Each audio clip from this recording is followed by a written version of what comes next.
கோரிக்கை கேட்க எழுந்து வா.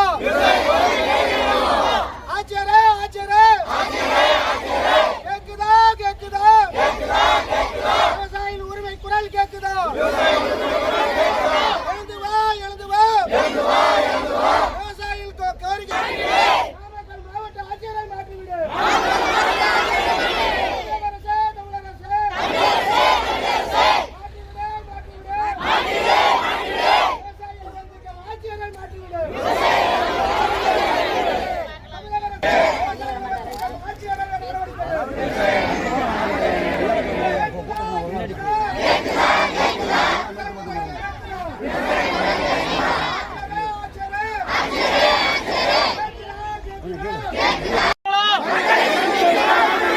மக்களை சந்திப்பீர்களா மாட்டீர்களா? மக்களுக்காக பணியாற்றுகிறீர்களா? மன்னருக்காக பணியாற்றுகிறீர்களா? மக்களுக்காக பணியாற்றுகிறீர்களா? மன்னருக்காக பணியாற்றுகிறீர்களா? போராடுவோம் போராடுவோம் பட்டா கிடைக்கும் வரை போராடுவோம்.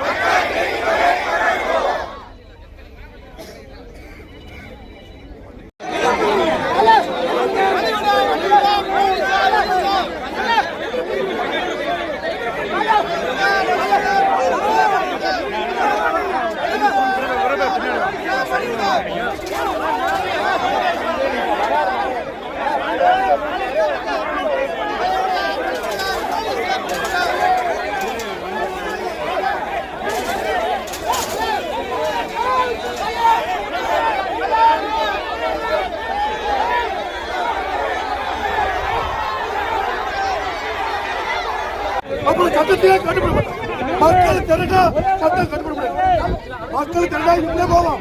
அங்கே வந்து சட்டம் ஆமா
மக்களை வந்து மாவட்ட ஆட்சியர் மதிக்கிறாரு.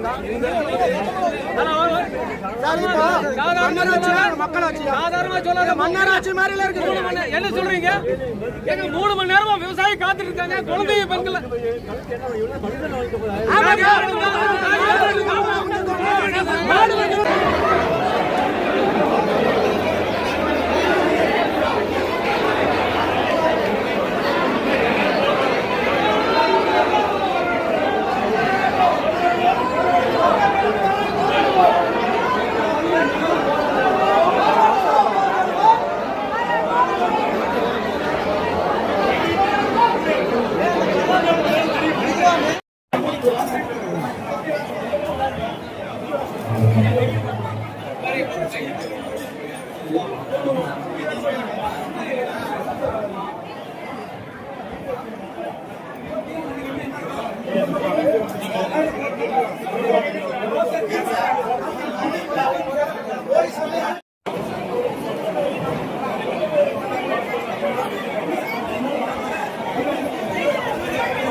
மத்திய அரசினுடைய கட்டுப்பாட்டுல போறது வந்து உடனடியா இந்த மாவட்டத்தை சார்ந்த அமைச்சர், மத்திய அமைச்சர், செய்தி மற்றும் ஒலிபரப்புத்துறை அமைச்சர், மத்திய அமைச்சர் அவர் மூலியமா இந்த விவசாயிகளை ஒரு நாளைக்கு போய் நேரடியாக சந்திச்சு தமிழ்நாடு அரசினுடைய கொள்கை முடிவு அனுப்பிச்சாங்கன்னா, மத்திய அரசு அனுப்பிச்சாங்கன்னா உடனடியா எங்களுடைய கோரிக்கையை நிறைவேற்றி கொடுக்க சொல்லி மத்திய அரசு வலியுறுத்துவோம்.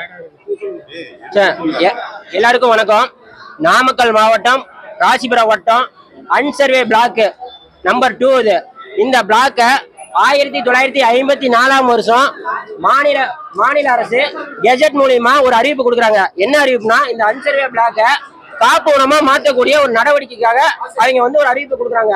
அதன் பிறகு 55வது வருஷம் 1955 வருஷம் மாவட்ட நிர்வாகம், சேலம் மாவட்ட நிர்வாகம் வந்து இந்த அறிவிப்பு கொடுக்குது. இன்னைக்கு இந்த அறிவிப்பு வெளியே வந்து 72 வருஷம் ஆகுது. இன்ன வரைக்கும் வனத்துறை வந்து நடைமுறைப்படுத்த முடியல. ஏன் நடைமுறைப்படுத்த முடியலன்னா, அங்க வந்து மக்கள் வந்து கிட்டத்தட்ட ஒரு 3000 ஏக்கர்ல விவசாயம் பண்ணிட்டு அங்க குடியிருந்து வராங்க. இந்த மக்களை வெளியே அனுப்பாம வனத்துறையினால வந்து இந்த திட்டத்தை நடைமுறைப்படுத்த முடியாது. இன்னைக்கு அவங்க என்ன பண்றாங்கன்னா, இன்னைக்கு கடுமையான வறட்சி, ஒரு தண்ணியில சூழ்நிலை, இவங்களை வந்து ரொம்ப போட்டு நசுக்கிறாங்க. அங்க இருக்க விவசாயிகளை நசுக்கி அவங்களை தானாவே வெளியே அனுப்பிச்சுட்டு இந்த திட்டத்தை கையகப்படுத்தணும்னு நினைக்கிறாங்க. ஒரு விவசாய நிலத்தை அழிச்சு ஒரு காப்பு உணவா மாற்றல எந்த பிரயோஜனமும் இல்ல. இன்னைக்கு வந்து உணவு உற்பத்தியில தமிழக அரசு ரொம்ப முக்கியத்துவம் கொடுத்துட்டு இருக்குது.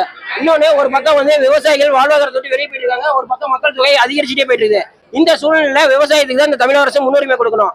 அதனால நாங்க வந்து இந்த திட்டத்தை வந்து மாநில அரசு தான் கொண்டு வந்துச்சு. இந்த திட்டத்தை மாநில அரசே ரத்து பண்ணணும்னு சொல்லி கேட்கிறோம். நாங்க என்ன கேட்கிறோம் அப்படின்னா, இந்த அன்சர்வே நிலத்தை காப்பு உணமா அறிவிச்சத அந்த அறிவிப்பை திரும்ப பெறுங்க அப்படின்னு கேட்கிறோம்.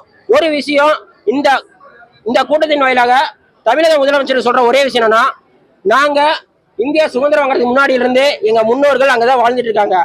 ஒரு பொழுதும் இந்த மண்ணை விட்டு நாங்க வெளியே போக மாட்டோம். அப்படி மண்ணை விட்டு நாங்க வெளியே போகணும்னா நாங்க உயிரை தான் விடுவோம் ஒழிஞ்சு மண்ணை விட்டு தர மாட்டோம் எந்த சூழ்நிலையும். இதெல்லாம் நாங்க உறுதியா இருக்கோம். இந்த போராட்டத்துக்காக நமது நலம் நமது விவசாய சங்க தலைவர் ஐயா குமர் ரவிக்குமார் வந்திருக்காப்ல. உழவர் பெருந்தலைவர் நாராயணசாமி நாயுடுவின் தமிழக விவசாய சங்க தலைவர் ஐயா வேலுசாமி வந்திருக்காங்க. இளம் விவசாய சங்கத்து சார்பா இந்த போராட்டத்தை நாங்க முன்னெடுத்தோம். இந்த மக்களுக்கு இந்த 3 சங்கங்களும் என்னைக்கே உறுதுணையா இருப்போம். மக்களோட கோரிக்கை வென்றிருக்க வரைக்கும் எங்களோட போராட்டம் தொடரும். இதுக்காக மாவட்ட ஆட்சியர் வந்து இது மத்திய அரசோட முடிவுங்கிறாரு. அவருக்கு சரியா தெரியல. இந்த திட்டம் வந்து மாநில அரசு கொண்டு வந்தது. மாநில அரசு இந்த திட்டத்தை திரும்ப பெறலாம். அதுக்கு சட்டத்துல நடைமுறையில இடம் இருக்குது.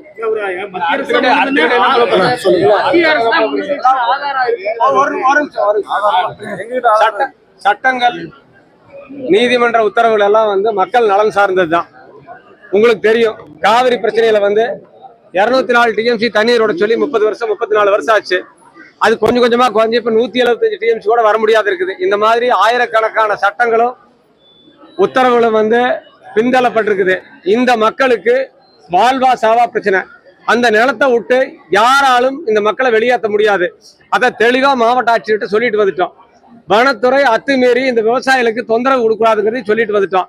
இந்த கூட்டத்தின் வாயிலாக, இந்த நிகழ்ச்சியின் வாயிலாக எல்லாத்துக்கும் சொல்றது என்னன்னா, அங்க இருக்கக்கூடிய மக்கள், அந்த 1147 குடும்பத்தை சார்ந்தவர்கள் 3000 சில்லறை ஏக்கர் கொண்டு இருக்க அந்த விவசாயிகள் வந்து தங்களுடைய விவசாய பணிகளை தொடர்ந்து செய்வார்கள்.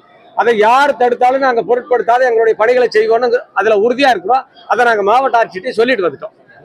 அறிவிப்பு மத்திய அரசு தான் விடுச்சு, மாநில அரசு இல்ல. அதை பொறுத்தளவுக்கு நாம விவாதத்து பொருளை கொண்டு வர வேண்டாம். பல விஷயங்கள்ல வந்து மத்திய அரசு தான் அறிவிக்கும், ஆனா மாநில அரசு தான் நடைமுறைப்படுத்தும். நீங்க வனத்தை பொறுத்தளவுக்கு அது 2 பட்டியல வருது. மாநில அரசு மத்திய அரசு பட்டியல வருது. அப்படி ஒரு சூழல் வந்துன்னா மத்திய அரசு பட்டியல் தான் இதா இருக்கும். நடைமுறையில கொண்டு வர வேண்டியது மாவட்ட ஆட்சியர், தமிழக அரசுடைய கடமை. உறுதியா வந்து இது நடக்கும். விவசாயிகளுடைய கோரிக்கை நடக்கும். அப்படின்ற பகுதியில இருந்து மக்கள் கொடுத்த மனுவோட சாராம்சம் என்னன்னா, அவங்க வந்து அந்த நாரைக்கிணறு என்ற பகுதியில பல வருடங்களா வசித்து வருவதாகவும், அதுல வந்து அவங்களுக்கு வந்து பட்டா வழங்க வேண்டும் அப்படின்ற ஒரு கோரிக்கையை வந்து முன்வச்சிருக்காங்க. அது வந்து அவங்க வசித்து வர லேண்டு பாத்தீங்கன்னா ஃபாரஸ்ட் லேண்ட் என்று வந்து நோட்டிஃபை பண்ணப்பட்டிருக்கு. கிட்டத்தட்ட ஒரு 1954 இருந்து அது வந்து ஃபாரஸ்ட் நோட்டிஃபைடு லேண்டா இருக்கிறதுனால அதுல பட்டா கொடுக்கறதுல சிரமங்கள் இருக்குது. அது சம்பந்தமா வந்து நம்ம அரசாங்கத்துக்கு நம்ம வந்து சொல்லியிருக்கிறோம். அதுல வந்து அவங்க ரொம்ப காலமா வந்து விவசாயமும், அதுக்கப்புறம் பாத்தீங்கன்னா அவங்க வீடுகள் சில பேர் கட்டியிருக்கிறாங்க. அவங்களுக்கான அடிப்படை வசதிகள் இல்லை அப்படின்ற மாதிரி மனுக்கள் கொடுத்துருக்காங்க. அடிப்படை தேவையான தண்ணீருக்கு வந்து நம்ம என்ன உறுதியளிச்சிருக்கிறோம்னா, அவங்களுக்கு வந்து அதை இமீடியட்டா ஊராட்சியில இருந்து பல இதுல நம்ம டேங்கர் லாரிஸ்ல கொடுக்கறதுக்கு நாங்க வந்து தயாரா இருக்கோம் அப்படின்றத வந்து உறுதி கொடுத்துருக்கிறோம். அவங்களுடைய முக்கியமான கோரிக்கை வந்து அதுல வந்து போர் போடணும் அப்படின்றதா இருக்குது. போர் போடுறதுக்கு வந்து பாத்தீங்கன்னா ஃபாரஸ்ட் டிபார்ட்மெண்ட் அப்ஜெக்ட் பண்றாங்கன்றதையும் அவங்க சொல்லியிருக்கிறாங்க. அது சம்பந்தமாக வந்து நம்ம ஃபாரஸ்ட் டிபார்ட்மெண்ட் கிட்டையும் நம்ம வந்து அவங்களுடைய செயலர்கிட்டையும் மேல வந்து நம்ம வந்து இதை பத்தி பேசியிருக்கிறோம். அதுல இருந்து கிளாரிட்டி கிடைச்ச உடனே அது சம்பந்தமா வந்து அந்த மக்களுக்கு வந்து நம்ம வந்து கிளாரிட்டி கொடுத்துருவோம். அது வரைக்கும் அவங்களுக்கு அடிப்படை தேவையான அந்த தண்ணி பிரச்சனை அப்படின்னு சொல்லியிருக்காங்க. அது நம்ம வந்து சீரியஸா அவங்களுக்கு டேங்கர் லாரியில கொடுக்கறதுக்கு ப்ரொவைட் பண்றதுக்கு ரெடியா இருக்கும்.